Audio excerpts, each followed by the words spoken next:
Lovely to see you all virtually. My talk's really all about what separates the 1% in sales. So let's really get right into it. So I want to start off by painting a scenario for you all. So I want you to imagine that you've got 10 salespeople and they've all got a very similar background growing up, very similar education, and received the same type of grades, things like that, and the same university, all having gotten a fantastic degree. So then it begs the question of what's going to separate the people who achieve 200% of their number versus everyone else who just goes on to achieve their status quo. Really, those factors that are going to separate that group are going to be threefold. The first thing is their level of passion, drive, and hunger. The second is their willingness to learn. And third is really going to be their desire to apply that learning and drive to meaningful outcomes. So a follow-up question to this might be, can any of what I just mentioned be taught to someone? And the answer is quite simple.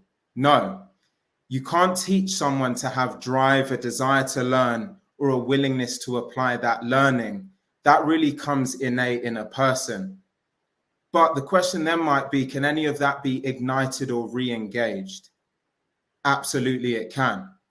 A person can have a level of desire deep inside, but may have fallen by the wayside for a number of different reasons. But fundamentally, you cannot teach someone to have a will to win. That's got to come from a place that only that individual can tap into. So what are some of the practical ways that you can leverage to reignite your drive if you feel that it's taken a little bit of a trough recently? The first thing is to surround yourself with the energy that you want to embody. So both internally and externally within your organization, you're going to have people that truly showcase many of the attributes that you might be aspiring towards. So commit yourself to spending scheduled time with those people on a weekly basis, learn their habits, understand the way that they think, and ultimately take a leaf out of their book. The second thing is to decide, what does success look like to you? So if you could choose any outcomes in your life that you could achieve in the next 1, 3, and 5 years, what would your life look like and why? Write down, what does success look like and what does it mean to you? As much as there might be many different societal stances around what success is or isn't, it's different for each and every one of us. So gain clarity around your own version, then commit to the action that's going to take you there. And number 3, take micro steps forward, but consistently. So when you're trying to make progress, everyone's always seeking the big win or the overnight success. Don't chase instant gratification. Instead, commit yourself to taking one step forward, but on a daily basis in line with your commitment to success. Now, I've been in sales for almost or over 10 years now, and I've been fortunate enough to come across thousands of salespeople over that time.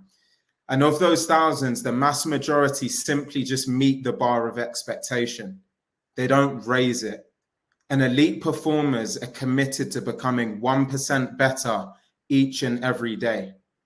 They wake up with a clear why. They understand that there's a fine line between success and failure, and that sits firmly within their hands. If you want to be part of that 1%, you need to ask yourself some questions. What is truly driving you?